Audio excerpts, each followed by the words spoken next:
तो जी दोस्तों, आज हम मौजूद हैं पाकिस्तान के माय नाज साइंसदान और माहिर तालीम डॉक्टर परवेज अमीर अली हुड भाई के साथ। असल में हम ये प्रोग्राम कल करना चाहते थे, लेकिन जो पाकिस्तान में दोस्त रहते हैं, खासतौर पे जो मेरी उम्र के हैं, थोड़े से यंग है, उनको तो शायद ना पता हो, लेकिन जब हम जवान हो रहे थे तो पाकिस्तान टेलीविजन पे एक चीज़ बड़ी अक्सर नशर होती थी कि नशरियाती राब्ते में फनी खराबी की वजह से हम जो है प्रोग्राम को जारी नहीं रख सके। तो कल हमने एक ट्राई की थी, वो अनफॉर्चुनेटली सक्सेसफुल नहीं हो सकी, तो हमने फिर सोचा कि आज हम उसको दोबारा कंटिन्यू करेंगे। और आज हमारी खुशकिस्मती है कि डॉक्टर साहब आज हमारे साथ दोबारा मौजूद है। तो सर, बहुत बहुत शुक्रिया आपके पेशेंस का भी, और आपने हमें ज्वाइन किया। ठीक। तो हम शुरू करते सर। मैंने दो तीन आपके प्रोग्राम देखे और पढ़े। मैं शुरू करना चाहूँगा पाकिस्तान की जो जब तख्लीक हो रही थी, तो उस पर एक चीज़ बड़ी 1940 में कायद आज़म ने दो कौमी नजरिए के ऊपर बात की थी, और उन्होंने ये कहा था कि हिंदुस्तान में बेसिकली दो अकवाम, मतलब दो कौमें बसती हैं। उन्होंने हिंदुओं को और मुसलमानों को दो मुख्तलिफ कौमें कहा, और कहा कि इनका आपस में रहना ज़रा मुश्किल है, साथ नहीं चल सकते। और उसके बाद फिर जो है वो 7 साल के बाद जो है उसमें एक शिद्दत आई, और फिर पाकिस्तान और हिंदुस्तान दो अलग मुल्क बन गए। मैंने आपको ये बोलते हुए सुना है कि कायदे आजम जो है बेसिकली इस बारे में कुछ कंफ्यूज थे। आपने लफ्ज कंफ्यूज इस्तेमाल किया दो तीन जगह पे। तो क्या आप इससे क्या मुराद है सर आपकी? क्योंकि हमें जो पढ़ाया जाता है वो बड़े सैनिटाइज वर्जन कायदे आजम का, बड़ा रोमानवी सा, जो बहुत ज़हीन थे और बड़े एक वो असूलों के पाबंद थे, और वो एक बात कहते थे। और आपने दो तीन दफा ये भी कहा है कि वो थोड़े से कंफ्यूज थे, कभी वो एक बात कहते थे, कभी दूसरी बात कहते थे। तो ये एक जो हमें कॉन्ट्रडिक्शन नजर आ रही है हमारी तालीम में और आपकी ऑब्जर्वेशन में, तो इससे आपकी क्या मुराद सर? ज़हीन तो यकीनन थे। उन्होंने कानून का, ब्रिटिश लॉ का बड़ा अच्छा मुतालिया किया था, उस पर उबूर था। और यही वजह है कि वो उस जमाने में लखपति थे, आज वो अरबपति कहलाते। उन्होंने बड़ी आसाइश आराम की जिंदगी गुजारी लंदन में, और वो इस बिना पे कि वो बहुत ज़हीन थे। लेकिन दुनिया का मुतालिया उनका बड़ा महदूद था। वो कुछ ज्यादा पढ़ते नहीं थे। उनका तारीख का इल्म भी बड़ा महदूद था, और इस्लाम का उससे भी ज्यादा उन्होंने कभी कोई आयत नहीं पढ़ी, कोई अरबी में कोई बात नहीं कही ना उनको। अरबी आती थी, अरबी छोड़िए बहुत दूर की बात है, उर्दू नहीं आती थी, और गुजराती भी नहीं, जो उनकी मादरी जबान थी। तो अब जो कंफ्यूजन का लफ्ज है, चलिए मैं उसकी थोड़ी सी वजाहत करता हूँ, थोड़ी सी तस्हीह भी करता हूँ। इसलिए कि उन्होंने मुख्तलिफ बातें की मुख्तलिफ वक्तों पे, और वो जो वक्त उस वक्त की जरूरत थी। तो अगर आप ये देखें कि एक जमाना था जब वो हिंदू मुस्लिम एम्बेसडर फॉर यूनिटी कहलाते थे, और वो इस बात के कायल थे, क्योंकि मेरा ख्याल है कि दिल ही दिल में उनकी सोच सेक्युलर थी, और वो ये हिंदू मुस्लिम इस चीज में नहीं मानते थे ज्यादा। उन्होंने ये कहा था कि हाँ, अब जरूरत इस बात की है कि हिंदू मुस्लिम साथ रहें। लेकिन फिर कुछ ऐसे वाकयात हुए, वो वाकयात जरा जाती नौयत के हैं। उन्होंने ये महसूस किया कि महात्मा गांधी कुछ उनसे आगे निकल गए हैं, सबकत हासिल कर गए हैं, और उनकी ख्वाहिश अब ये बढ़ने लगी कि वो सियासत के मैदान में आए, और सिर्फ मैदान में नहीं आए, लेकिन ये कि सारे हिंदुस्तान के मुसलमान उन्हें अपना कायद माने। तो सोल स्पोक्समैन के नाम से वो जानना, वो चाहते थे कि वो जाने जाएं, और इसमें वो कामयाब भी हो गए। अच्छा, तो अब चलिए कंफ्यूजन की तरफ हम आते हैं।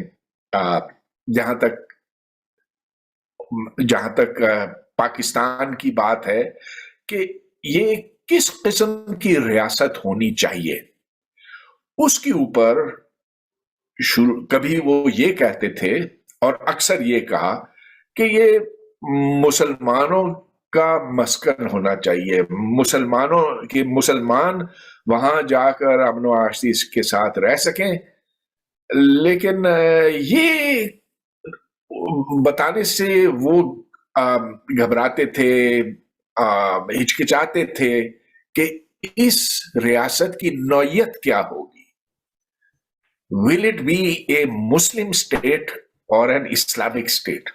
تو میں اس کی تھوڑی سی وضاحت کرتا ہوں. جی مسلم ریاست تو وہ ہے جس میں اکثریت مسلمانوں کی ہے، اور ایسے تو بہت سے ملک ہیں آج دنیا میں. مثال کے طور پر انڈونیشیا ہے تو وہ ایک مسلم ملک ہے.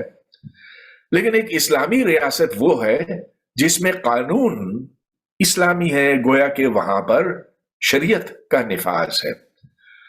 اب جب جناح صاحب سے یہ پوچھا جاتا تھا، اور دیکھیے اب میں تھوڑا سا بات سے ہٹ گیا ہوں، لیکن سن 37 سے پہلے 1937 سے پہلے ان کی سوچ اس طرح سے ہندو مسلم کمیونل نہیں تھی.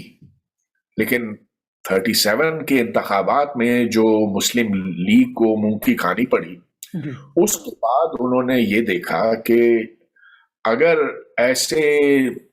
میں یہ ہندو مسلم کا فرق نہیں سامنے لاتا ہوں، اگر اس کو مذہبی بنیادوں پر تحریک کو نہیں چلاتا ہوں، تو مسلم لیگ کا کوئی مستقبل نہیں ہوگا. لہٰذا انہوں نے پھر یہ کمیونل کارڈ کھیلنا شروع کر دیا.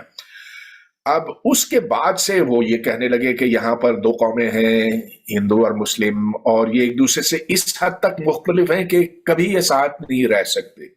اور پھر جیسا کہ آپ نے ابھی بتایا کہ سن 40 میں جب لاہور میں اجتماع ہوا تھا مسلم لیگ کا، تو اس وقت انہوں نے بڑی ایک دھواں تقریر کی تھی جس میں یہ کہا کہ ان کے کھانے پینے کے طریقے الگ ہیں، ان کا رہن سہن الگ ہے، ان کے ہیروز الگ ہیں، وغیرہ وغیرہ، اور یہ کبھی ساتھ نہیں رہ سکتے. مگر یہ نہیں بتایا کہ مسلمان ساتھ کس طرح سے رہیں گے.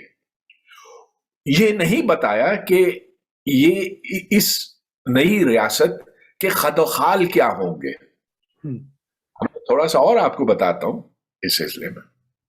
جب ان سے پوچھا جاتا تھا جناح صاحب یہ بتائیے کہ یہ نئی ریاست کیسی ہونی چاہیے، کیا یہ سوشلسٹ ہونی چاہیے؟ سوشلزم کے وہ بہت خلاف تھے. لیکن اور اس کا تو جواب وہ بالکل واضح طور پر دیتے تھے کہ ہمیں کوئی سوشلزم کی ضرورت نہیں، مالدار لوگ عموماً یہی کرتے ہیں. لیکن جب ان سے مزید یہ پوچھا جاتا تھا کہ فیڈریشن ہوگا یا ایک اس میں مرکزیت ہوگی یا کیا ہوگا، تو وہ کہتے تھے چھوڑو ان باتوں کو، جب پاکستان بنے گا تب دیکھا جائے گا کہ یہ کس قسم کی ریاست ہونی چاہیے. تو جب میں نے یہ کہا، ٹھیک ہے، اس کے اوپر بہت شور مچا وہاں پر، جس تقریب کی آپ بات کریں بہت شور مچا، اب تک اس کی گونج ہے.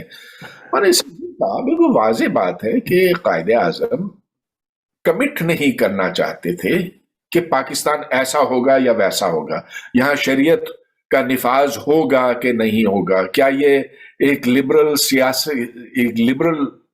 طریقے سے چلے گا یا ایک کٹر مذہبی طریقے سے چلایا جائے گا.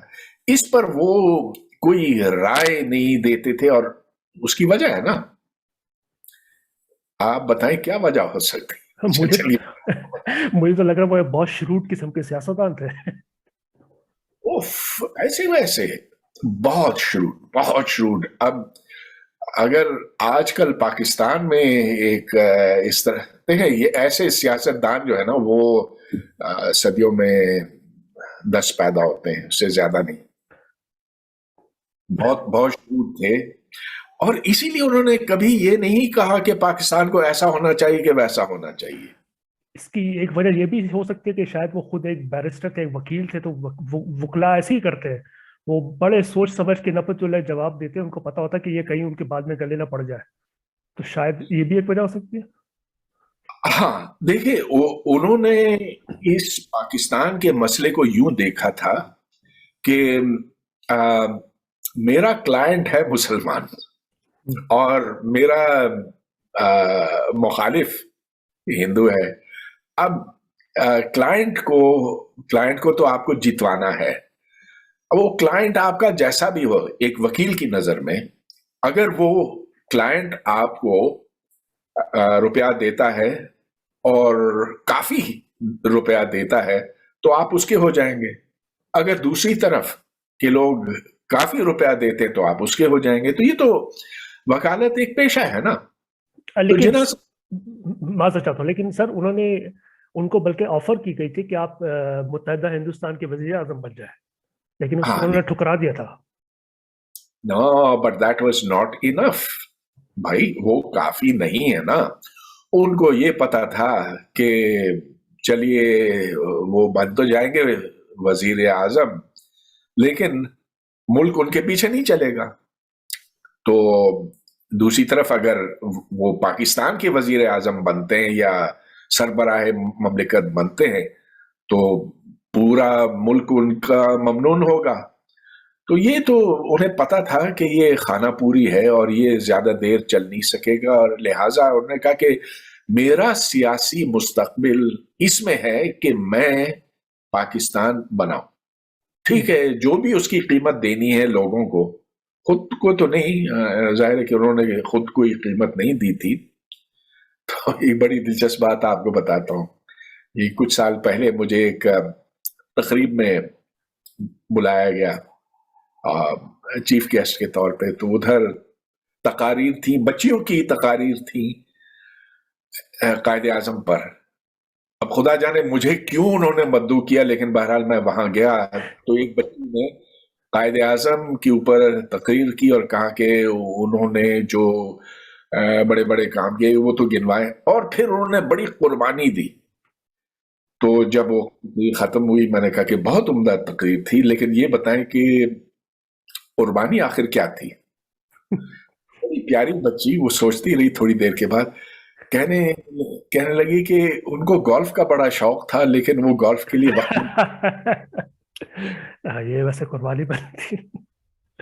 اچھا تو سر چلے یہ ایکسپیریمنٹ انہوں نے کیا، اور جب ان سے پوچھا جاتا تھا کہ بھی پاکستان کیا ہوگا، آپ نے کچھ تقاریر کا بھی انہوں نے حوالے دیا تھا. میں اپنے دوستوں کے لیے جنہوں نے نہیں سنا، انہوں نے ایک دفعہ یہ کہا تھا پاکستان میں بڑی بارکت الارا تقریر، جس کا آپ بھی حوالہ دیتے ہیں، میرے خیال میں 11 ستمبر کی ہے شاید، کہ 11 اگست 1947. جی سوری. تو اگر تم جو مرضی ہو، تم اپنے مندروں میں جانے کے لیے آزاد ہو، تم اپنی مسجدوں میں جانے کے لیے آزاد ہو.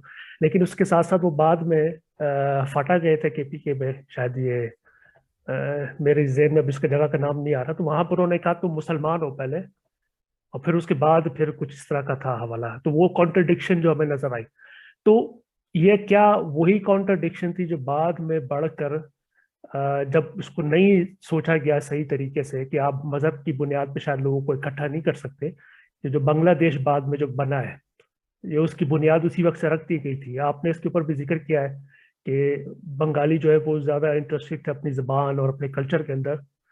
اور کیا ہم اس سے یہ بھی اخذ کر سکتے ہیں کہ جو ریلیجن ہے وہ ضروری نہیں ہے کہ قوموں کو جوڑ کے رکھ سکے؟ دیکھیں بہت سی باتیں آپ نے جوڑ دی ہیں یہاں پر، ایک ایک کر کے ان کو لیا جائے.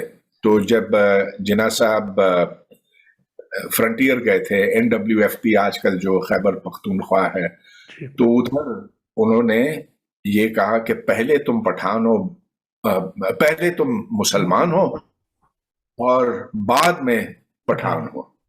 ہاں، تو یہ ایک طرف یہ، تو دوسری طرف وہ یہ بھی فرماتے تھے کہ سارے مسلمان، انہوں نے یہ 11 اگست کی سپیچ بھی دی جس میں یہ کہا کہ مندر میں جاؤ، مسجد میں جاؤ، اس سے کوئی فرق نہیں پڑتا، اصل بات یہ ہے کہ تم پاکستان کے شہری ہو. اور اس سے بڑا دلاسا ملا، بڑا حوصلہ ہوا پاکستان کے غیر مسلموں کو. اور یہی وجہ ہے کہ ان میں سے بہت سے وقتی طور پر ٹھہر گئے، نہیں تو وہ ہجرت کرنا چاہ رہے تھے ان کو روکنے کے لیے، کیونکہ ان میں سے کچھ تو بہت تعلیم یافتہ تھے اور انہوں نے یہ جو سول سروس کے تھے، کچھ इंजीनियर, डॉक्टर, साइंसदान वगैरह पढ़े लिखे लोग उस जमाने में ज्यादा तो क्रिश्चियन और हिंदू थे जी पाकिस्तान। तो उनको रोकने के लिए और उनको दिलासा देने के लिए और दुनिया को बताने के लिए ये तकरीर की गई ऑस्ट्रेलियन रेडियो पर। अब दूसरी तरफ उन्होंने सिंध मदरसा में, और ये सन 48 की बात है, उधर उन्होंने तकरीर की कि लोग क्यों डरते हैं यहाँ शरीयत से, यहाँ शरीयत का अगर निफाज हो जाए तो उसमें क्या खराबी है, इस्लाम में सब कुछ है, इसमें दीन है और दुनिया है और सब कुछ। तो ये हाँ तजादात हैं और बेशुमार तजादात हैं, कुछ ये मैंने ढूंढ के निकाले हैं। उनकी तकारीर में अगर आप देखें तो बेशुमार इस तरह के हैं। अब चलिए इस बात में हम लौटते हैं कि क्या वो कंफ्यूज थे या कि ये दानिशतन सब कुछ किया गया। जी कंफ्यूज मैं इस लिहाज से कहूंगा कि उन्होंने कभी इस्लाम की तारीख नहीं पढ़ी, उन्होंने कभी इस्लाम में होने वाले वाकयात का हवाला नहीं दिया, और इस वास्ते मैं समझता हूं कि इस्लाम के बारे में उनका इल्म खासा महदूद था। लिहाजा जरूरी नहीं है कि हर वो बात जो वो करते थे वो झूठ पर मबनी थी। कुछ तो कंफ्यूजन, लेकिन वो कंफ्यूजन कम, और ज्यादा ये कि उनकी ख्वाहिश ये थी कि वो बहुत बड़े लीडर माने जाएं और तारीख उनमें याद करे, और वो कामयाब हुए, बहुत कामयाब हुए।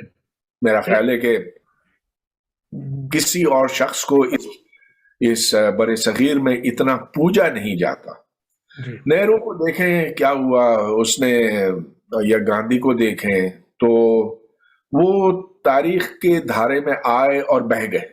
आज कोई बड़े मकबरे, कोई इतनी बड़ी कोई इमारतें, कोई, खैर हिंदुओं में ऐसे तो नहीं होता कि मकबरे हों, लेकिन there's nothing to mark them in the same way as Jinnah is marked in Pakistan. देव, ये बात तो बिल्कुल ठीक है।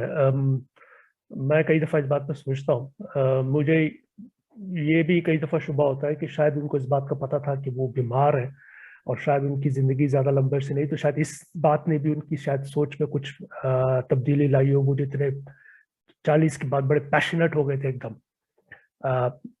आपके ख्याल से क्या ये पॉसिबिलिटीज़ में है कि उनको इस बात का पता था, और तो शायद उन्होंने इसलिए ये सारी बातें करनी शुरू कर दी कि लेट्स डू दिस, मेरा आखिरी एक जंग है, मैं इसको जीत के अपना नाम अमर कर जाऊं। ठीक है, उस वक्त उन्होंने ये नहीं सोचा होगा नाम अमर कर जाऊं, लेकिन एक लास्ट बैटल के तौर पर।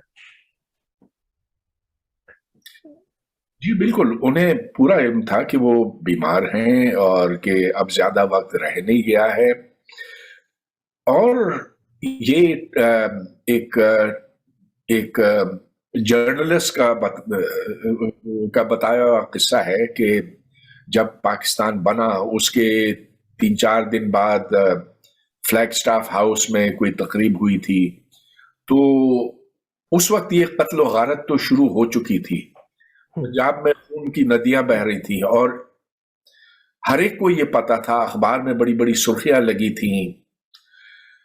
लेकिन जिन्ना साहब और फातिमा जिन्ना इस सहाफी के बकौल बहुत उस वक्त खुश थे, और उन ऐसी खुशी वो कहती है, ये खातून जर्नलिस्ट थी, मैंने कभी नहीं देखी इनमें। वो उनको काफी देर से ट्रैक कर रही थी, तो मंजिल तक तो ये पहुंच गए।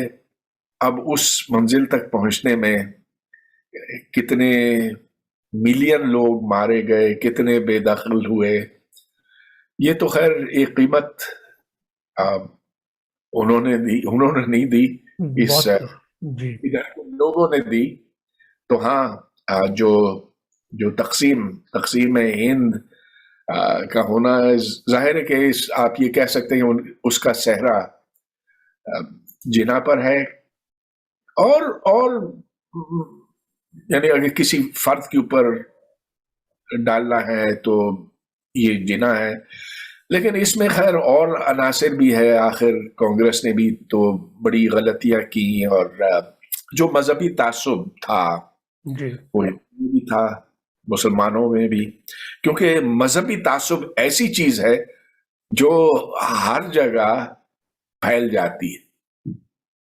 ये हमें कई दफा लगता है कि हिस्ट्री जैसे कहते हैं ना कि रिपीट इटसेल्फ, तो मुझे ये शक पड़ता है जो ईस्ट पाकिस्तान की जो जो अलग हुए, तो उसके अंदर भी ये तासुब जो था, मतलब हमें ये बताया जाता है कि हमने कोशिश की, मतलब हमसे मुराद वेस्ट पाकिस्तान जो थे, कि आप हमारे साथ जुड़े ले, लेकिन जो उनकी जो ख्वाहिशात थी, जैसे उनकी एक जबान का बहुत बड़ा था इशू, कि हमने उन पर फोर्स किया नहीं उर्दू आपकी जो है कौमी जबान होनी चाहिए, बल्कि कायद आजम ने खुद जाके कह दिया था उनको बहुत शुरू में कि भाई उर्दू तुम्हारी जबान होगी।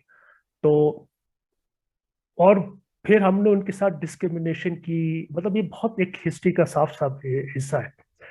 लेकिन क्या, अब चूंकि मेरे पास वक्त ज्यादा नहीं इसलिए मैं इसको फॉरवर्ड कर रहा हूँ, क्या हमने उस तकसीम से कोई फायदा उठाया, हमने कुछ सबक सीखा है, या आज हम भी वही सारे काम कर रहे हैं अभी तक? कुछ आपको लगता है कि हम कुछ बेहतर हुए हैं? कतई कतई नहीं। हम तो ये चाह रहे हैं कि उसको एक क्लोज चैप्टर समझा जाए, उस पर जो कहते हैं कि मिट्टी डाली जाए। पंजाबी में जो कहते हैं मिट्टी पाओ तो जी। ये कोशिश होती है कि उसके बारे में कम से कम बात की जाए। और इसी वजह से वो सारा तारीख का दौर हमारी निसाबी कुतुब में से हज़फ किया गया है। It is absent from our school books, या जहां कहीं उसका जिक्र होता तो झूठ से भरा हुआ होता। बात सही है आपकी। और ये मैं उस वक्त स्कूल में था, और हमारे स्कूल में एक आध बंगाली बच्चे भी होते थे। हम उनका बड़ा मजाक उड़ाते थे कि देखो ये कैसे मुसलमान हो सके। यानी मैं उस जमाने की बात कर रहा हूँ जब मेरे जहन में भी ये मजहबी तासुब और ये सारी बातें कि अच्छे मुसलमान वो हैं जो गोरे रंग के होते हैं, ये कम से कम हैं,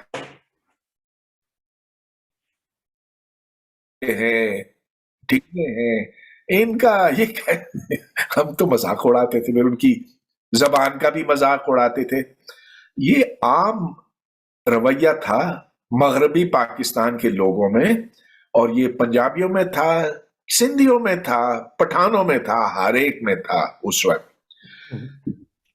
अब वो तासुब का सबब, उसका नतीजा ये हुआ कि वो हमसे बिछड़ गए, दूर हो गए, और आज वो हमसे आगे निकल गए। आज उधर आप देखें कुल कौमी पैदावार फीकस पाकिस्तान से ज्यादा है। उन्होंने अपने समाजी और मुआशी मसाइल के ऊपर अब कंट्रोल हासिल कर लिया हुआ है। हमने नहीं किया, यहाँ तो मसाइल बढ़ते चले जा रहे हैं। आप उनकी बरामदात देखें तो हमारी बरामदात से कहीं ज्यादा है, वगैरह वगैरह। तो जिसको हम बहुत घटिया समझते थे, आज वो हमसे आगे निकल गए। और वो इसलिए कि उन्होंने मुल्क की तरक्की को फौकियत दी, और उनके अंदर वो मजहबी तासुब नहीं था जो हमारे अंदर अब भी कूट कूट के भरा हुआ है। तो तो हमारी जो नेशनल आइडेंटिटी है वो फिर क्या होनी चाहिए हमें आज? इन तमाम, अगर हम तारीख से सबक सीख लें, तो आज हमें क्या, हमें पाकिस्तानी होना चाहिए या हमें मुसलमान होना चाहिए? क्योंकि हमें तो ये लग रहा है पाकिस्तान में कि मुसलमानियत पे ज्यादा जोर दिया जा रहा है, और बाय हुक और बाय क्रुक जिस तरह इंतहा पसंदी आपने देखी है मुल्क में बढ़ती जा रही है। किसी जमाने में इसको कहा जाता था वेस्ट पाकिस्तान के हद तक कि जी ये केपीके में और ये अफगानिस्तान और इस तरफ के इलाकों में ज्यादा शिद्दत पसंदी है, रिज्जत पसंद लोग हैं, थोड़े से कंजर्वेटिव है। लेकिन अब तो हम ये जो नया एक टीएलपी की शक्ल में, जो जैसे अभी रिसेंट फिनोमेना है पाकिस्तान के अंदर, जो पंजाब के अंदर, जो कि आमतौर पे थोड़ा सा लिबरल किस्म का या समझा जाता था, खुले डुले लोग हैं, वहां पर ये जो इंतहा पसंदी बढ़ती आ रही। तो मुझे तो ये समझ नहीं आ रही कि हमारी, जो मेरे अंदर अब कंफ्यूजन आती है मैं जब देखता हूँ, तो मुझे तो ये पता नहीं चलता कि हम लोग हैं कौन। अगर आप इस ग्रोह को जो इस जगह पे रहता है जोग्राफियाई लोग, तो आप उसको कैसे डिफाइन करेंगे? ये पाकिस्तानी है, ये मुसलमान है, ये क्या है, ये क्या चीज है? ये वो लोग हैं اور یہ میں اکثریت کی بات کر رہا ہوں جو ہندو سے مسلمان میں کنورٹ ہوئے تھے. اب مجھے کیا پتا کہ میرے آبا و اجداد کتنا عرصہ پہلے اپنا ہندو سے مسلمان بن گئے. یہ میں جانتا ہوں کہ 2 پشتوں پہلے تک، 3 پشتوں پہلے تک تو مسلمان ہی مسلمان تھے، لیکن اس سے پہلے کیا تھا. تو یہاں اچھا بڑی دلچسپ بات یہ کہ اگر آپ جینیٹک ٹیسٹنگ کرائیں نا، جی ڈی این اے ٹیسٹ کرائیں، تو ویسے تو آپ کو پتہ چل جائے گا کہ آپ کے آبا و اجداد کون تھے. ایک یہاں تک کہ یہ جانا گیا ہے کہ ایوب خان کے آبا و اجداد چنگیز خان سے، یہ خاندانی شجرہ وہاں پر جا کے ملتا ہے، چنگیز خان سے ادھر تک، ایوب جی خان تک. جی لیکن اور یہی بات ہم کہہ سکتے ہیں کہ آج اگر آپ ڈی این اے لیب میں اپنا سیمپل بھیجیں، ڈی این اے سیمپل بھیجیں، تو آپ کو بتا دیں گے کہ فلاں آپ کا چاچا ہے، فلاں پردادا ہے، اور وغیرہ وغیرہ. لیکن وہ آپ کا مذہب نہیں بتا سکتے. اور ابھی کچھ ریسرچ ہوئی ہے جس سے یہ پتا چلا ہے کہ ہندو اور مسلم میں آپ فرق نہیں کر سکتے.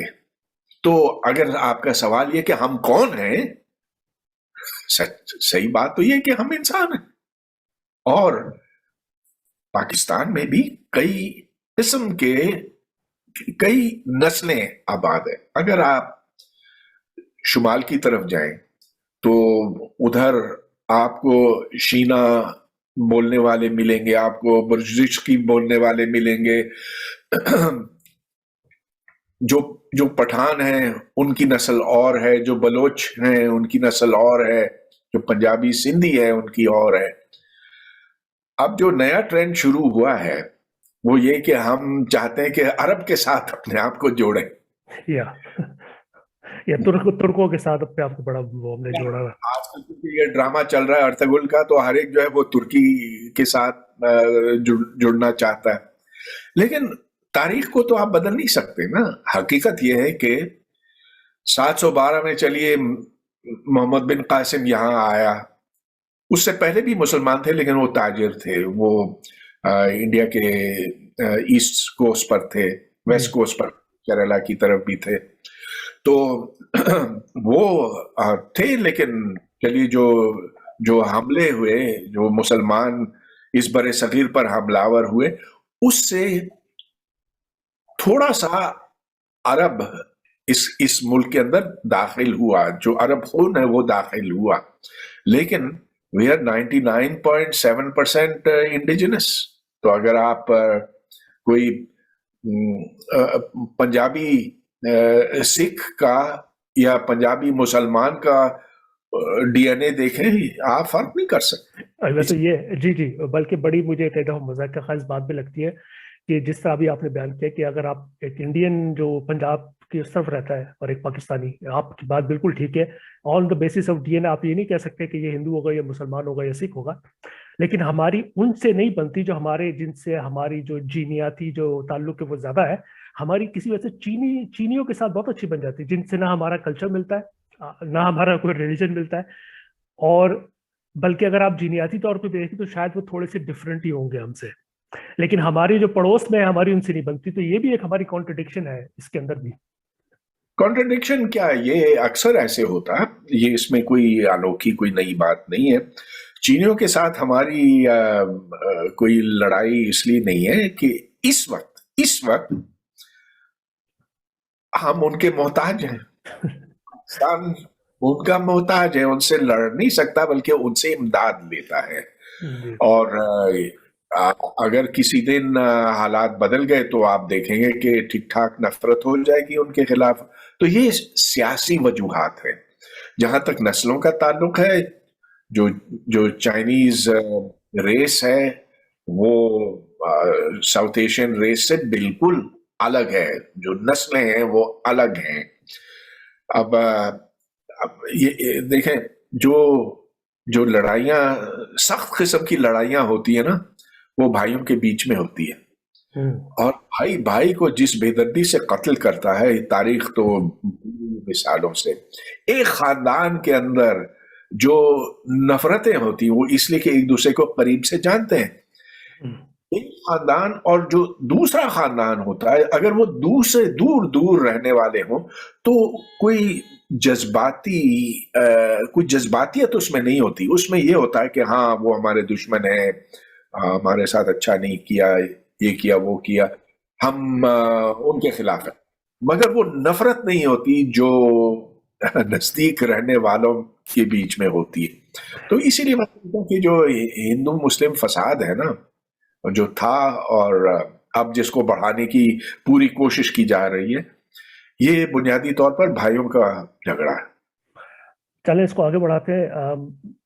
इंतहा पसंदी की हमने बात की, लेकिन मैं ये देख रहा हूँ कि हमारी जो आप चूंकि हमारे तालीम भी आप पढ़ाते भी हैं, तो ये मुझे कुछ अरसे पहले कुछ दरसी कुतुब की तस्वीर को देखने का, मुझे नहीं पता कि ये फोटोशॉप या फेक थी, लेकिन मुझे उसमें ये देख के ये शुबा होता था कि हमारी दरसी कुतुब में जो साइंस की जो तालीम है उसके ऊपर एक मजहबी रंग दिया जा रहा था उसको, कि जैसे फॉर एग्जांपल नजरिया जो इर्तिका है उसके बारे में कहा जाता था कि भी हमारा एक खास, जैसे आप जानते हैं मुसलमानों के अंदर एक है हमारा बिलीफ कि जी उस तरह शुरू हुआ, आदम पहले इंसान थे और उसके बाद। तो मैं कई दफा सोचता हूँ कि हम अपने बच्चों को अगर इस तरह की चीजें पढ़ा रहे हैं, अगर वो बाहर जाएंगे तो वो जो एक एकेडमिक वर्ल्ड है, जो दुनिया में लोग हैं, हाँ आप उनके सामने कैसे खड़े होंगे? मतलब आप अजीब नहीं लगेंगे अगर हम बच्चों को इस तरह की तालीम दे रहे हैं जिसका साइंस के साथ कोई ताल्लुक नहीं है? हाँ, और इसका खमियाजा तो हम भुगत रहे हैं ना कि साइंस के मैदान में पाकिस्तानी आपको दिखाई नहीं देते। दूर दूर तक आपको कोई मैथमेटिशियन नहीं मिलेगा, थ्योरेटिकल फिजिसिस्ट नहीं मिलेगा। थ्योरेटिकल फिजिसिस्ट अगर हैं तो सारी दुनिया में कोई 20-25 से ज्यादा उनकी तादाद नहीं होगी, जबकि आप देखें कि इंडिया की एक यूनिवर्सिटी में आपको ठीक ठाक 20-25 लोग वहां मिल जाएंगे। तो अब ये नतीजा है। देखिए टेक्नोलॉजी के एतबार से बाकी दुनिया कहाँ, हम कहाँ।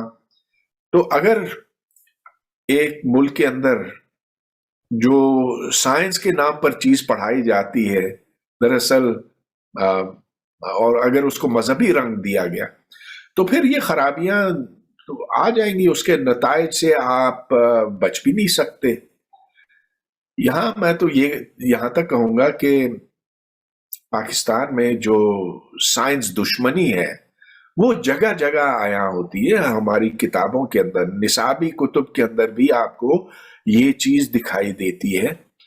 मिसाल के तौर पर नजरिया इर्तिका पर किताबें जो बायोलॉजी की हैं और जो सिंध टेक्स्ट बुक बोर्ड और पंजाब टेक्स्ट बुक बोर्ड की हैं, वो थियरी ऑफ एवोल्यूशन का मजाक उड़ाती हैं।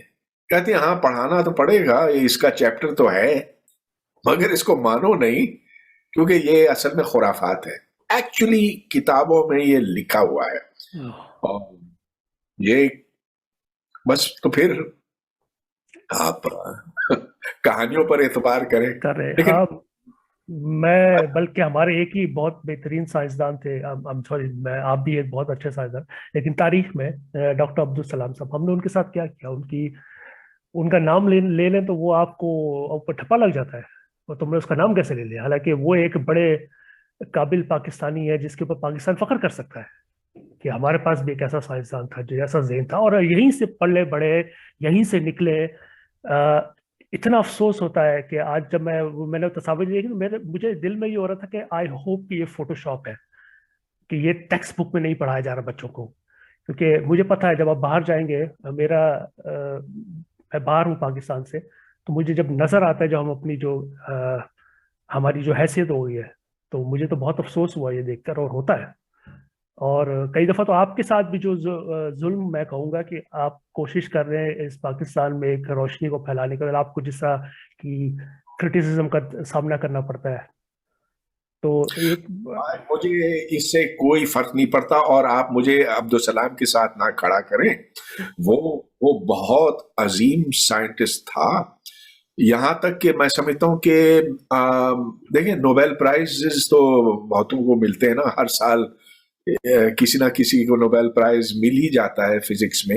लेकिन अब्दुल सलाम का जो नोबेल प्राइज था वो इतना बुनियादी था, इतना कलीदी था कि आप कोई सी भी पार्टिकल फिजिक्स की किताब खोलें तो उस उनकी थियरी आपको वहां पर मिलेगी, क्योंकि ये एक बुनियादी थियरी है। अच्छा, आप इसलिए भी मेरे साथ उनको ना खड़ा करें कि भाई मैं तो इधर पाकिस्तान में हूँ लेकिन बहुत खुश हूँ, मुझे क्या होगा। हाँ, किसी ने चलिए अब तक किसी ने हमला नहीं किया, शायद आगे कर ले तो कर ले, लेकिन जिंदगी मैंने खुशी से गुजारी। I am not a hero, I am not a martyr, कुछ नहीं। तो इन इन बातों को आप छोड़ें। ये भी बड़ा गुस्सा आता है। तो ये कुछ वक्त पहले की बात है, गुजरांवाला में एक पोस्टर था अब्दुल सलाम का, और उसके ऊपर ये नौजवान काला पेंट जी लगा रहे थे और खुश हो रहे थे और अपनी वीडियो बना रहे थे उस पे। अब ये बेहुदा हरकत, इससे क्या हासिल होगा? उनका कतबा जो जहां पर वो दफन है, उसको तोड़ने से, उसके ऊपर लिखने से क्या हासिल होगा? अगर हम अपने बड़े मायनाज साइंसदानों को नहीं पहचानेंगे तो फिर क्या क्रिकेटर्स को याद करेंगे? क्या, कैसे लोगों को हम अच्छा मानते हैं? जी हाँ, और ये बड़ी एक अनफॉर्चुनेट, आपकी बात बिल्कुल ठीक है। मैं आपसे ये जानना चाहता हूँ, आप जो कि वहाँ रह रहे हैं, आप देखते हैं तो ये जो जो फिजा बनी है, मुझे तो इसमें ऐसा लग रहा है, मेरे कुछ दोस्तों को भी ख्याल है कि पाकिस्तान में इंतहा पसंदी, चाहे वो मजहबी इंतहा पसंदी हो, बल्कि अब तो सियासत में भी जिसे कहते हैं इंतहा पसंदी बढ़ गई है। जुडिशरी का एक्टिविज्म शुरू हो गया है। फौज के तो आप एस्टेब्लिशमेंट का तो वैसे ही हम कहते हैं कि वो हर काम में आ गया जो होता है। तो इसका कोई हमें फ्यूचर में कोई बेहतरी होती हुई नजर आ रही है सर, या आपके ख्याल से ये आगे इसी तरह चलने वाला है?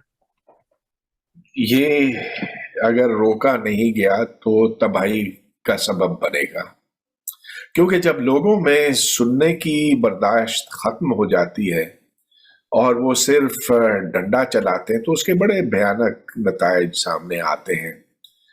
अब ये भी हकीकत है कि इस वक्त आप चुटकी बजाएं तो खादिम हुसैन रिजवी वाले हजारों क्या लाखों की तादाद में जमा हो जाते हैं, और एक कातिल को कितना सराहा गया है, उधर इस उसका मजार भी है यहाँ से कुछ फासले पर, मेरा मतलब मुमताज कादरी है। तो ये बड़ी खराब निशानियां हैं। और जो ज्यादा तशवीश की बात है वो ये कि अब जो तालीमी निज़ाम तब्दील किया जा रहा है और जिसके अंदर अब इंतहा पसंदी भरी जा रही है, तो ये पाकिस्तान के लिए बहुत ही ज्यादा नुकसानदेह होगा। शायद हम उस डगर पर चल पड़े जिस पर अफगानिस्तान चल रहा है या चल रहा था।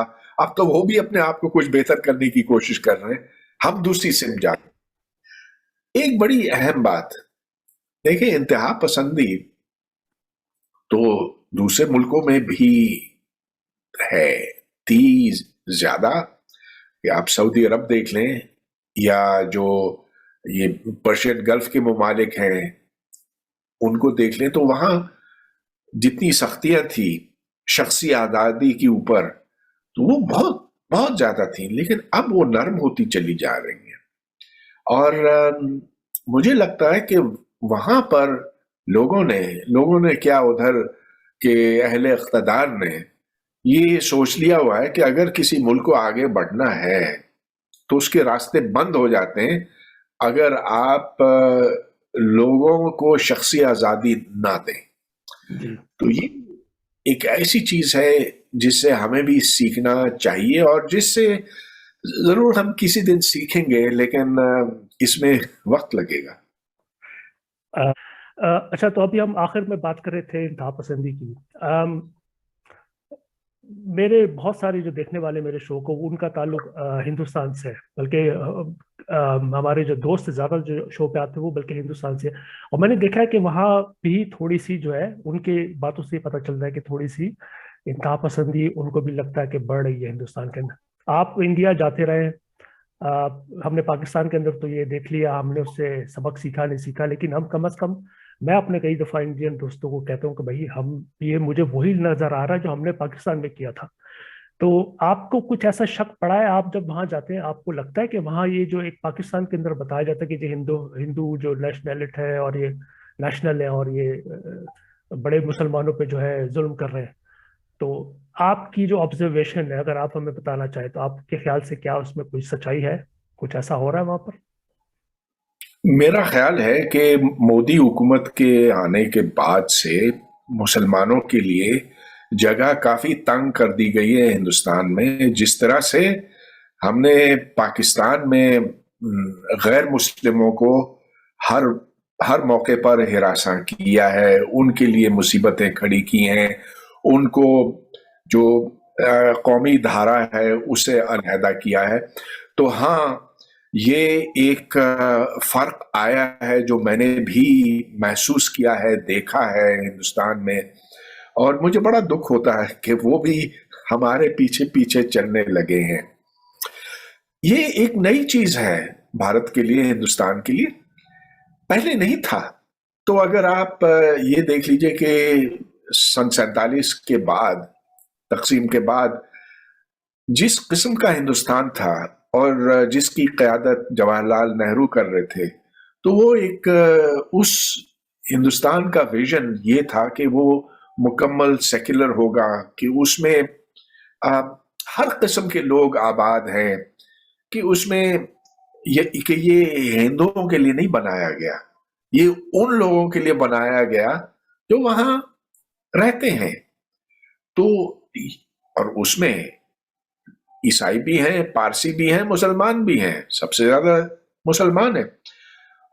यही वजह है कि जो शुरू की दिहाइयां थी हिंदुस्तान की, उसमें एक सेक्युलर माहौल था।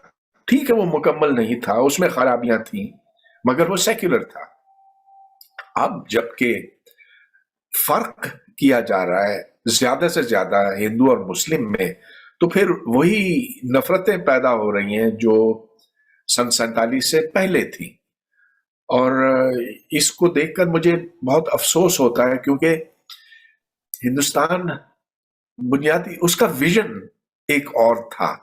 पाकिस्तान का क्या विजन था, ये तो आज भी हम नहीं जानते कि क्या ये इस्लामी रियासत होना थी या मुस्लिम रियासत होना थी। ये नहीं फर्क हम कर सके हैं, मगर इंडिया का तो बिल्कुल क्लियर था। उससे पीछे हटना ये एक दुख की बात है मेरे ख्याल में। पाकिस्तान की जो मौजूदा हुकूमत है, अब ठीक है, अभी हिंदुस्तान की जो मोदी साहब की जो हुकूमत थी, उन्होंने कुछ ऐसे इकदाम किए, जैसे कश्मीर के अंदर उन्होंने कुछ चेंजेस की, अ, और जैसे भी आपने जिक्र किया कि उनके कुछ ऐसे इकदाम है जिससे ये शुबा पड़ता है कि वहां पर, बल्कि शुबा नहीं बल्कि नजर आता है कि वहां कुछ इंतहा पसंदी बढ़ रही है और नफरत बढ़ रही है। लेकिन हमारी जो पाकिस्तान की करंट हुकूमत है, अगर हमारे प्राइम मिनिस्टर की भी बात करें, तो वो भी मुझे शायद अगर सही याद पड़ता, आपने इमरान खान साहब को एक इंतहा पसंद कहा था, फंडामेंटलिस्ट कहा था कि इमरान खान खुद एक फंडामेंटलिस्ट है। तो वो भी हर वक्त जो है वो रियासत मदीना की बात करते रहते हैं। मेरा ख्याल में बल्कि आप जब भी उनको सुनेंगे, आप पहले से प्रिडिक्ट कर सकते हैं कि वो कौन से अल्फाज इस्तेमाल करेंगे, क्योंकि उनकी तकरीबन तमाम तकारीर में एक ही जैसा एक उनका पैटर्न है, वो एक चीज का वो कर रहे होते हैं। तो क्या हमने पाकिस्तान में एक वो मिरर इमेज है जो मोदी साहब का हिंदुस्तान में, वो एक कंस्पिरेसी थ्योरी है, मैं मजाकन कह रहा हूँ, कि पाकिस्तान की स्टैब्लिशमेंट ने कहा यार नवाज शरीफ जो है ये तो बिल्कुल अपोजिट है, हमें मोदी जैसा आदमी चाहिए जो उसका बिल्कुल अपोजिट हो, तो हम इमरान खान को सपोर्ट करते हैं। तो ऐसी मजाक में कुछ लोग ये कहते हैं, लेकिन मजाक से हट के तो हमारे अंदर भी जो एक ये जो एक इंतहा पसंदी जो हुकूमत में नजर आ रही है, ये तो मुझे ऑलमोस्ट ऐसा लगता है कि ये एक मिरर इमेज था मोदी साहब का, जो उनके आने से कुछ अरसे पहले था, तो हमने सोचा हम भी कुछ इस तरह की कोई सपोर्ट करते हैं। हिंदुस्तान की आपने बात की, मैं पाकिस्तान की जो करंट हुकूमत है उनके ऊपर आऊँ तो आप उनको कैसे देखते हैं? ये जो हम इल्ज़ाम लगाते हैं, या बहुत सारे लोग इल्ज़ाम लगाते हैं कि जी ये एक हाइब्रिड किस्म की जो है एक हुकूमत है, इसको मिलिट्री असल में चला रही है और इसके पीछे मिलिट्री है। क्या आप इससे इत्तेफाक करते हैं? क्योंकि मैंने सियासतदानों को तो बहुत सुना है, लेकिन मैं कोई ऐसा आदमी चाहता हूँ मुझे जो बिल्कुल अनबायस्ड मुझे ओपिनियन दे सके। तो मेरे ख्याल में आप इस वक्त चूंकि बहुत अच्छे हैं मेरे नज़र में, जो अनबायस्ड बिल्कुल होके दे सकते हैं ओपिनियन, तो आपके ख्याल से ये जो रूमर्स है कि ये एक हाइब्रिड किस्म की जो है हुकूमत है, इसके पीछे कोई जो हमारी इस्टेब्लिशमेंट टाइप की चीज है, ये नहीं भाई, बात ठीक है?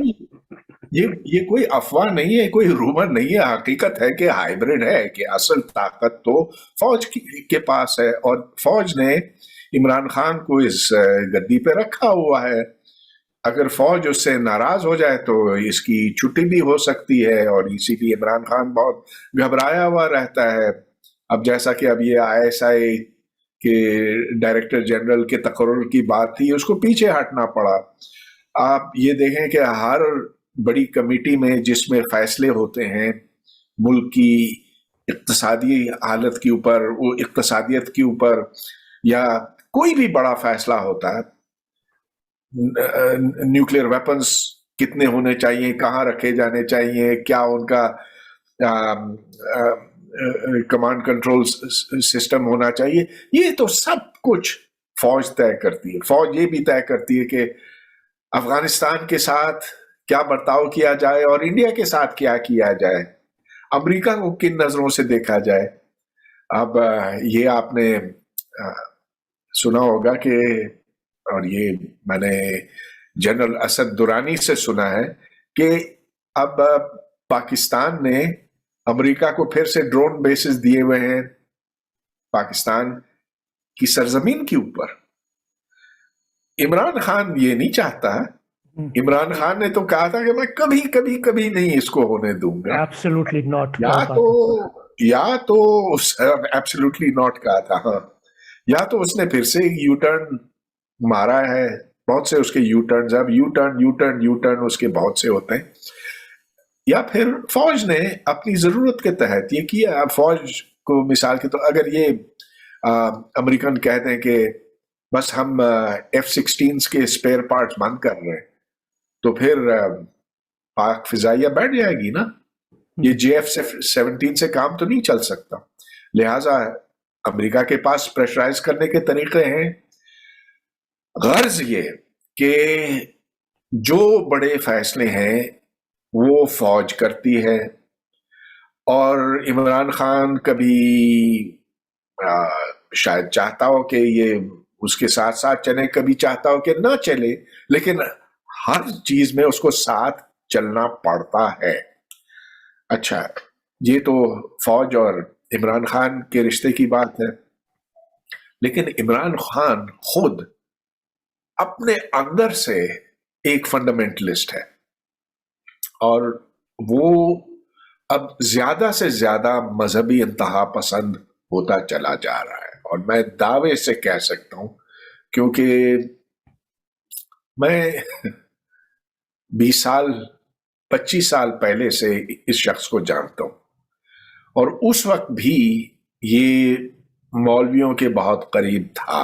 बल्कि मुझे इमरान खान ने अपने घर मदऊ किया था, ये बात है 96 या 97 की, और जहां उसने चाहा था कि एक नया तालीमी निज़ाम शुरू किया जाए पाकिस्तान में। उसने कहा कि मैंने बहुत अच्छा अस्पताल बना लिया, अब मैं तालीम के लिए कुछ करना चाहता हूं, तो परवेज आओ मेरे साथ एक मुहिम शुरू करते हैं। मैं कहा ठीक है, तो मैं उसके घर चला गया। वहां उसने मौलवियों को भी बुलाया हुआ था। मौलवी और मेरी लड़ाई हो गई जब उन्होंने ये कहना शुरू किया कि ये मगरबी तालीम तो किसी काम की नहीं, ये तो हमें सेक्युलर बना देगी। तो बहुत लड़ाई हो गई, वो मीटिंग खत्म हो गई। मगर ताज्जुब की बात यह कि इमरान ने मौलवियों का साथ दिया उस वक्त 95 96 में। अब तो मुकम्मल उनके साथ हो गया है। तो ये जो इसकी हुकूमत में, इमरान खान की हुकूमत में, ये जो एक कोशिश की जा रही है, एक एक तरह का तालीमी निसाब जो है वो जगह इम्प्लीमेंट किया जाए। अ, तो उसके ऊपर भी अब आप रोज देखते हैं कुछ ना कुछ, वो स्कूलों के अंदर पहले कहते थे कि जी अब तालीम, कुरान की तालीम लाजमी हो गई है, अब वो आपने उसको जबानी याद भी करना, उसका तर्जुमा भी याद करना है। आज ही की मैंने खबर सुनी है कि अब उन्होंने कहा है पंजाब के स्कूलों में जो है वो दरूद शरीफ पढ़ा जाएगा सुबह के टाइम पे, लाजमी कर दिया उसको। ये आज ही की खबर है, मैं अभी इत्तेफाक से शो पे आने से पहले मैं खबरें देख रहा था, तो वो पाकिस्तान की एक टीवी चैनल जो लाइव नशर होते हैं इंटरनेट पर, उस पर खबर आ रही थी कि उन्होंने कहा है कि दरूद शरीफ ठीक है आपको अगर पढ़ना चाहिए, लेकिन अगर एक शख्स की ज़हनी जो उसकी अपनी वो एक अंडरस्टैंडिंग है दुनिया की, जो उसका एक दुनिया का जो उसका एक विजन है, और वो अगर किसी वजह से मुताबिकत नहीं रखता, मैं ये क्यों कह रहा हूँ, वो लफ्ज का इस्तेमाल करते हैं रियासत Madina. There is no such thing रियासत मदीना, मतलब अगर आप हिस्ट्री पढ़े तो मुझे तो ऐसी कोई रियासत नजर नहीं आती कि जिसको आप कह सके कि वो रियासत मदीना की। ये एक फिक्शनल, आई एम सॉरी, मुझे पता है बहुत से लोगों को गुस्सा चढ़ेगा इस बात, लेकिन मैंने इसको जाके ढूंढने की कोशिश की, मेरी नजर में तो ऐसी कोई रियासत मदीना नहीं थी। बल्कि रियासत का कॉन्सेप्ट तो आप जैसे कई दफा कह चुके हैं, ये 1648 के अंदर वेस्टफेलिया के अंदर पहली दफा उसका लफ्ज भी इस्तेमाल हुआ है। तो ये जो एक कॉन्ट्रडिक्शन हमें हमारी एक टॉप की तरफ से बताई जा रही है, ठूसी जा रही है हमारे ज़हनों पे, जिसका हकीकत से कोई ताल्लुक नहीं है, ये हमें कहाँ ले जाएगा? हाँ, मुझे पता नहीं कहाँ ले जाएगा, लेकिन ये पिछले हफ्ते की बात है कि सारे पंजाब में अब ये मैजिस्ट्रेट बशमूल पुलिस वाले घूम रहे हैं, स्कूलों में जाकर वो इंस्पेक्शन कर रहे हैं कि बच्चे कुरान पढ़ रहे हैं कि नहीं। अब स्कूलों का माहौल ये बन गया है कि राइफल बरदार वहां पर पहुंचे हैं और ये पूछगछ कर रहे हैं उन बच्चों से जो जो जिनकी उम्रें 7 से लेकर 12-13 तक हैं। जो स्कूल के प्रिंसिपल हैं इंतहाई परेशान हुए हुए हैं इस वक्त, और ऐसे ऐसे मसाइल से उनको इस वक्त दो चार होना पड़ा है जिनका कोई हल ही नहीं। मैं आपको ये एक 2-3 मिसालें देता हूं। जब बच्चा स्कूल जाता है तो उसको कुरान साथ ले जाना होता है, क्योंकि उधर तो कोई अलमारियां नहीं है बहुत से स्कूलों में, जो गांव के स्कूल है, तो वो अपने बस्ते में ले जाता है। लेकिन बस्ते में अगर आप ले जाते हैं तो उस किताब की बेहुरमती होती है, क्योंकि आप कुरान को आम किताब के साथ तो नहीं ले जा सकते। तो मैजिस्ट्रेट ने स्कूल प्रिंसिपल्स को इस पे पकड़ा, फिर इस पे पकड़ा कि बच्चे वजू नहीं करते हैं। अरे भाई, पहले उधर पानी तो दो ना उन स्कूलों में कि वो वजू कर सकें, ये भी नहीं। फिर इस पे पकड़ा है कि बच्चे बैठते हैं, कतारें होती हैं कुर्सियों की, लेकिन अगर एक बच्चा आगे बैठा है, उसने कुरान खोला हुआ है, तो उसका मतलब ये कि कोई और बच्चा है जिसकी पीठ है कुरान की तरफ। और ये भी हमारे कल्चर में बहुत मायूब समझा जाता है। तो अब वो स्कूल के प्रिंसिपल बहुत परेशान हैं, उनके शो कॉज नोटिसेस हो चुके हैं। ये तो एक फस्तायत है ना, दिस इज रिलीजियस फैशिज्म, कि आप बंदूक के जोर से वहां जाकर और ऐसी बेअक्ली के साथ जाके कर रहे हैं कि दुनिया अब हंस रही है इसके ऊपर। तो ये इमरान खान के दिमाग की इख्तरा है कि रियासत मदीना जैसी चीज थी, दर हकीकत ऐसी कोई चीज नहीं थी। एक वहां माहदा था मीसाक मदीना के नाम से, और इस पर ताहिरुल कादरी ने पीएचडी थीसिस लिखी है। वो थीसिस आप नेट पे जाके ढूंढ भी सकते हैं। उस थीसिस में वो 60 शिक्के हैं, शिक्के क्या, वो आइटम्स हैं, चलिए आप कह सकते हैं, जिसमें ये बताया गया कि अगर जंग लड़नी हो तो माल गनीमत किस हिसाब से तकसीम होगा, कि जो गुलाम है उनको कैसे बांटा जाए, माल गनीमत कैसे बांटा जाए, वगैरह वगैरह। मगर इससे रियासत नहीं बनती। रियासत के लिए तो आपको पहले तो ये तय करना होगा कि स्टेट के इंस्टीट्यूशंस क्या हैं। आप टैक्स कैसे जमा करेंगे, पुलिस होगी कि नहीं, फौज होगी कि नहीं, अदलिया की क्या शक्ल और सूरत होगी। जिस चीज को हम रियासत मानते हैं आजकल की जबान में, वो चीज तो सवाल ही नहीं पैदा होता कि उस वक्त हो। कोई जोग्राफियाई हुदूद कभी थे नहीं इस आ, ज- जब जब रसूलुल्लाह ने आ, अपनी फतूहात शुरू की थी, तो जाहिर है कि वो ये नहीं कह सकते थे कि मेरी रियासत इधर तक महदूद है, क्योंकि उससे आगे जाना था। कितने कितना आगे तक जा सकते, ये तो फिर जंगी कामयाबी के ऊपर मुनहसर था। लिहाजा जुग्राफियाई हुदूद का तय करना उस वक्त मुमकिन नहीं था, जबकि आज हर रियासत, खा वो पाकिस्तान हो या अफगानिस्तान हो या ऑस्ट्रेलिया हो, उसके जुग्राफियाई हुदूद तय हैं। और हमारे पाकिस्तान के जो प्राइम मिनिस्टर है वो इस तरह उसकी हर मौके पे, जैसे आपने भी देखा है, जब भाई भी वो कोई तो समझते हैं कि जर्मनी और जापान की सरहदें मिलती हैं, तो उनको छोड़ दीजिए। ओके। पता नहीं ऑक्सफोर्ड में क्या पढ़ाते हैं। ये वैसे अच्छा सवाल है। वो हो सकता है वो कह रहे हो कि यार इसको डिग्री वापस करनी पड़ेगी, तो हमारा नाम खैर ये तो हम मजाक कर रहे थे। अच्छा, मैं अपने दोस्तों से ये कहना चाहता हूँ कि आपको अगर ये लग रहा है कि ये इंटरव्यू जो है ये थोड़ा सा फ्री स्टाइल है, तो ये मेरे शो का भी यही एक है पैटर्न। तो हम लोग जो जेन में जो सवाल आ रहा होता था, इसलिए मैं डॉक्टर साहब से कर रहा हूँ और बड़े ग्रेशियसली उसके जवाब दे रहे हैं। तो मुझे पता है मेरे बहुत सारे दोस्त मुझे जो है बहुत बुरा भला कहेंगे अगर मैं डॉक्टर साहब से कुछ साइंस से मुतालिक सवाल ना करूं, तो ये भी ज्यादती होगी। तो मैंने चूंकि 2 या 3 सब्जेक्ट पे बात करनी थी, वो मेरे ख्याल में हमने काफी तफसील से उससे बात कर ली। तो हम थोड़ा सा अपना share gift sorry gear change करते हैं और हम अब टोपी पहनते हैं साइंस की। तो मैं आपसे ये जानना चाहता हूँ, मुझे कुछ अर्से पहले मौका मिला, एक प्रोफेसर आवी लोब है हार्वर्ड यूनिवर्सिटी के, उनसे बात करने का। तो वो एक उनका भी एक बड़ा खास मुकाम है। तो मैं आता हूँ उनसे जो मैंने सवाल किया उस पर आता हूँ, लेकिन उससे पहले मैं आपका ये आपसे पूछना चाहता हूँ कि ये जो जंग चल रही थी छोटे में और बड़े में, जैसे दी रिलेटिविटी वर्सेस क्वांटम मैकेनिक्स, ये दोनों अपनी जगह पे बहुत जबरदस्त साइंसी थ्योरीज हैं। थ्योरी ऑफ रिलेटिविटी जो है उसके इतने सारे सबूत हमें मिल चुके हैं, उसमें इतने एक्सपेरिमेंट के वो आप कह सकते हैं कि यार बड़ी जबरदस्त प्रूव हो चुकी है। क्वांटम मैकेनिक्स या क्वांटम फिजिक्स भी उसी तरीके से एक बहुत जबरदस्त एक थ्योरी है, लेकिन इनका आपस में झगड़ा ऐसे होता है जैसे सास बहू का झगड़ा है जो चल रहा है, जो खत्म होने का नाम नहीं ले रहा। तो ये कभी इस पहले तो आप ये बताएं कि झगड़ा है क्या, जिन लोगों को पता नहीं है। वो जो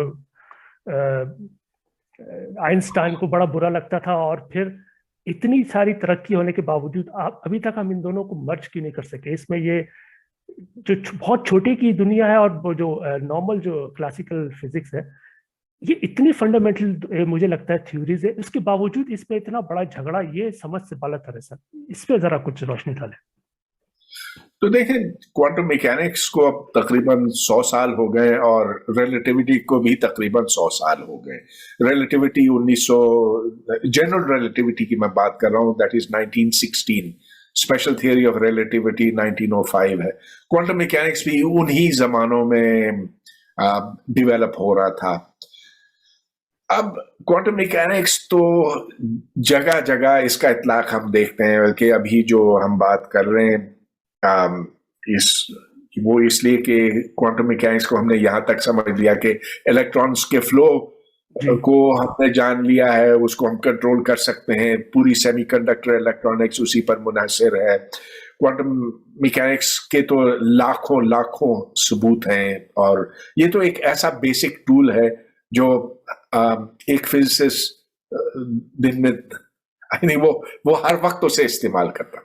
रिलेटिविटी भी बहुत ही मजबूत है, लेकिन उतनी मजबूत नहीं जितना कि क्वांटम कौन। मैकेनिक्स है। क्योंकि रिलेटिविटी का इतलाक 2 जगहों पर होता है। एक तो ये कि जब रफ्तार, रोशनी की रफ्तार के नजदीक हो, और दूसरे ये कि जब ग्रेविटेशनल फील्ड्स बहुत ज्यादा शदीद हो।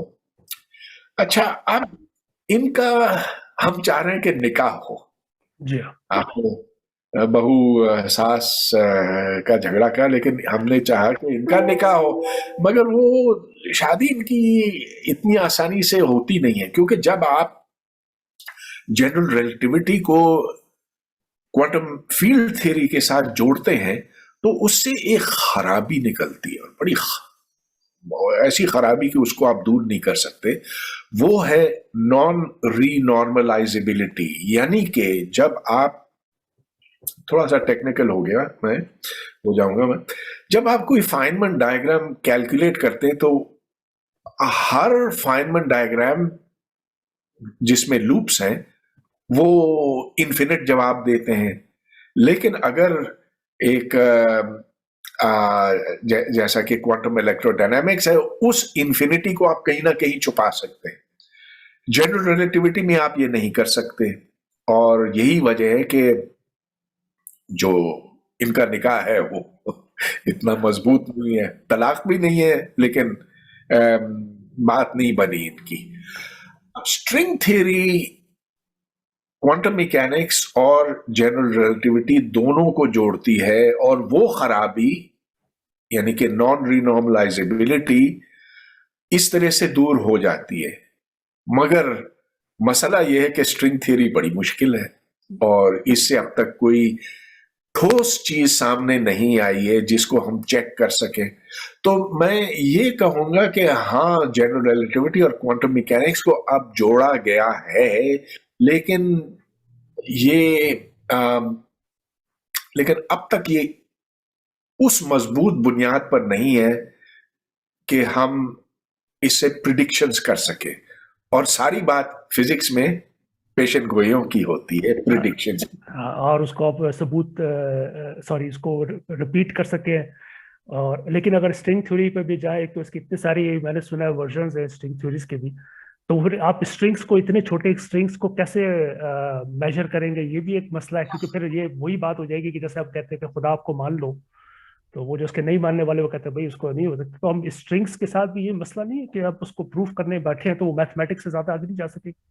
नहीं, लेकिन देखें, मैथमेटिक्स वो चीज है जो हमें सच्चाई की तरफ ले जाती है। अब जैसा कि क्वांटम मैकेनिक्स है, क्वांटम मैकेनिक्स में एक चीज होती है वेव फंक्शन। वेव फंक्शन को आप कभी देख नहीं सकते, उसे मेजर नहीं कर सकते, लेकिन उसके असरात को आप यकीनी तौर पर देख सकते हैं। मिसाल के तौर पर अगर मैं ये सवाल करूं कि अगर इस तरह का एक्सपेरिमेंट हो तो उसके नतीजे में मुझे क्या दिखाई देगा, वो पेशेंट गोई होगी। एक्सपेरिमेंट में करूंगा, दोनों में ठीक मिलाप होगा। स्ट्रिंग थ्योरी में अब तक ऐसा मुमकिन नहीं है। अब 100 साल बाद मुझे उम्मीद है, 100 नहीं तो 200 साल बाद, हम इस हकीकत तक पहुंच जाएंगे कि स्ट्रिंग्स को कैसे सही तौर पर मैथमेटिकली ट्रीट किया जा सकता। तो आप अभी एक समझते हैं कि ये इस वक्त सबसे बेहतरीन कोशिश है इंसान की कि ये दो जो निकाह नहीं हो पा रहा है, जो, तो उसके दरम्यान में अगर कोई, ये एक सबसे अच्छी अभी तक की कोशिश है स्ट्रिंग थ्योरी के थ्रू, जिसके अंदर कामयाबी की शायद चांसेस ज्यादा हो। हाँ, देखें, क्योंकि क्वांटम फील्ड थ्योरी को तो हमने बारहा जगह जगह आजमाया है, उसे टेस्ट किया है, और यहां तक उसकी प्रिसिशन है कि हम मिसाल के तौर पर ये प्रिडिक्ट कर सकते हैं कि एक इलेक्ट्रॉन का एक इलेक्ट्रॉन, चूंकि वो घूमता है ना यूं, तो वो एक छोटा सा मकनातीस है, मैग्नेट है। उस मैग्नेट की कितनी ताकत है उसको हम प्रिडिक्ट कर सकते हैं, और फिर उसे नाप भी सकते हैं, और 12 डेसिमल प्लेसेस तक तो हमारी प्रिडिक्शन सही आ रही है, जिसका मतलब ये कि सच्चाई के बहुत बहुत करीब हम पहुंचे हैं। लेकिन जब आप जनरल रिलेटिविटी को इस तमाम चीज में शामिल करते हैं तो फिर जैसा कि मैंने आपको बताया, नॉन रीनॉर्मलाइजेबिलिटी के मसाइल आते हैं, और भी मसले हैं। देखें, हम ये चाहते हैं कि दुनिया को बिल्कुल एक मुख्तसर सेट ऑफ असम्पशंस के तहत समझा जा सके। जी हाँ, जो सलाम वाइनबर्ग थ्योरी थी है अब्दुल सलाम और स्टीवन वाइनबर्ग की। स्टीवन वाइनबर्ग अभी हाल में फौत हुआ, तो इसमें ये नहीं बता सकती कि इलेक्ट्रॉन का मास कितना है और क्वार्क कितना भारी होना चाहिए वगैरह वगैरह। तो ये बातें जो हैं, हमें उम्मीद है कि स्ट्रिंग थ्योरी से हम पता कर सकेंगे, लेकिन जब स्ट्रिंग थ्योरी को हम सॉल्व करने के काबिल होंगे उस वक्त हमें इसका मालूम होगा। चले इससे हट के एक और सवाल, तो क्या ये जो यूनिवर्स है या जो सच्चाई है, जो रियलिटी है, वो आप उसको डिटर्मिनिस्टिक समझते हैं, या जैसे वो क्वांटम मैकेनिक्स कहते हैं कि जी चांसेस है, पॉसिबल है, मतलब वो जो प्रोबेबिलिटी होती है किसी चीज की वो बताती है।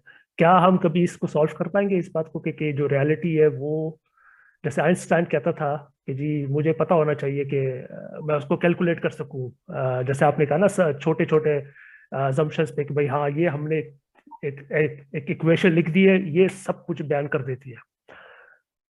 तो क्या हम कभी ये मालूम कर सकेंगे कि जो रियलिटी है वो डिटर्मिनिस्टिक है, या इसको समझा जा सकेगा इस पजल को? देखिए, नहीं, ये कभी नहीं हो सकता। और ये नहीं है कि हर चीज पहले से तय है। न्यूटन की इक्वेशंस को अगर आप देखें तो वो भी मुकम्मल डिटर्मिनिस्टिक नहीं है। उसमें एक चीज आती है जिसे केओस कहते हैं। तो क्वांटम मैकेनिक्स को एक तरफ कर दीजिए, वो तो प्रोबेबिलिस्टिक अपनी असास में है, अपनी बुनियाद में क्वांटम मैकेनिक्स प्रोबेबिलिस्टिक है। लेकिन क्लासिकल मैकेनिक्स, जिसमें सिर्फ एक सेकेंड ऑर्डर डिफरेंशियल इक्वेशन आता है, उस सेकेंड ऑर्डर डिफरेंशियल इक्वेशन के सॉल्यूशंस भी केओटिक हो सकते हैं। तो मिसाल के तौर पर हम इस बात पे बहुत फख्र करते हैं कि हम चांद की पोजीशन आज से 50,000 साल बाद एक बाल के बराबर तक प्रिडिक्ट कर सकते हैं। और ये बात ठीक है, ठीक है। लेकिन 50,000 से आप आगे चलें, 5 लाख तक चलें तो शायद वो भी ठीक हो, लेकिन 5 करोड़ तक जब आप जाएंगे तो थोड़ा सा फर्क आएगा। और जब 5 अरब तक जाएंगे तो टोटली गलत होगा। वो इसलिए कि कुछ डिफरेंशियल इक्वेशंस हैं और जो कि केओटिक हैं, और ये एक अलग फील्ड है, इसके ऊपर किसी और वक्त बात हो सकती है। Solar system is also chaotic, लेकिन उस केओस का टाइम स्केल बहुत बहुत बहुत लंबा है। तो देखें, अगर क्लासिकल मैकेनिक्स में केओस है, आप फिर ये सवाल कर सकते हैं कि क्या क्वांटम मैकेनिक्स में केओस है?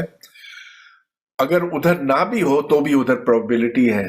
लिहाजा ये कि हर चीज तकदीर में लिखी है, ये गलत है, बिल्कुल गलत है। आखिरी सवाल सर, इसी साइंस के सब्जेक्ट से फिर मैं इजाज़त चाहूँगा। आपका बहुत बहुत शुक्रिया आपके वक्त का। क्या हम एक्सपेक्ट कर सकते हैं कि हम आने वाले वक्तों में ये खबर सुनेंगे कि दीगर जो सैयारे हैं, जो सूरज हमारे सोलर सिस्टम से बाहर, उस पर हमें जिंदगी के आसार जो है वो मिल गए? क्योंकि मैथमेटिकली अब इसका चांस थोड़ा सा बढ़ गया जब से हमने एक्सोप्लैनेट्स डिस्कवर किए हैं, बहुत सारे, हजारों की तादाद में, और बल्कि हजारों कैंडिडेट्स भी हैं जिनको कंफर्म करना बाकी है। लेकिन जो हमने कंफर्म कर लिया उसमें भी ऐसे जो जमीन से भी मिलते जुलते हैं उनकी भी अच्छी खासी तादाद है। तो एज ए साइंटिस्ट आप के ख्याल से हम यूनिक हैं, या अगर हमें ये आपको कोई शुबा नहीं होगा कि कल को ये खबर आ जाए कि 50 नूरी साल के फासले पे एक और है सैयारा, वहां भी जो जमीन की तरह या बैक्टीरियल लाइफ मिल गई है? 50,000 नूरी साल दूर अगर वो हो तो बैक्टीरियल लाइफ का हम उसके ऊपर जान नहीं सकेंगे। लेकिन हाँ, मैं समझता हूँ कि ये बात तकरीबन यकीनी है तकरीबन यकीनी है, मैं दावे से तो नहीं कह सकता कि कोई ऐसे सैयारे होंगे कायनात की वुसअतों में जहां जानदार होंगे और वो जानदार इर्तका पजीर होंगे कि वहां पर ऐसी जिंदगी होगी जिसमें शऊर होगा या शऊर बढ़ने की तरफ रवां दवां होगा, और ये ऐन मुमकिन है कि वो हमसे ज्यादा शऊर समझ रखते हो। तो बिल्कुल ये साइंस आपको ये बताती है कि ये ऐन मुमकिन है। ये और बात है कि शायद हमारा उनसे कभी राब्ता ना हो सके, ये साइंस नहीं कहती, लेकिन जरूर ऐसा मुमकिन है। जी हाँ, और इसमें शायद मुसीबत ये भी है कि कायनात जो है बड़ी तेजी से फैलती जा रही है और उसकी रफ्तार में भी इजाफा होता जा रहा है उसके फैलने में, तो वो जो डिस्टेंस है वो बढ़ते जा रहे हैं। तो अगर जैसे आपने सही कहा, लेकिन इतनी बड़ी कायनात के अंदर कह सकते हैं आपके ख्याल से कि हाँ ये मुमकिन है कि आज, अगर हम आज के वक्त की बात करें तो शायद जिंदगी कहीं पनप रही है। जी, तो दोस्तों ये था आज का हमारा शो, और मैं बेहद मशकूर हूँ प्रोफेसर डॉक्टर हुद भाई साहब का कि उन्होंने अपने कीमती वक्त से हमारे लिए वक्त निकाला। और जैसे मैंने कहा कि ये जो हमारा शो है, आपने देखा होगा कि हमने एज अ फ्री फ्लो जो हमारे जहन में क्वेश्चन आते थे, एज ए नॉट कि हम प्री प्रिपेयर होकर बैठे हुए थे। और मैं डॉक्टर साहब को भी मशकूर हूँ कि उन्होंने मेरे सवाल सुने और उसके जवाब दिए। सर बहुत बहुत शुक्रिया सर, मैं बेहद मशकूर हूँ, मेरे देखने वाले आपकी बहुत मशकूर है, आपने हमें वक्त दिया। Thank you sir. Okay, thank you, bye.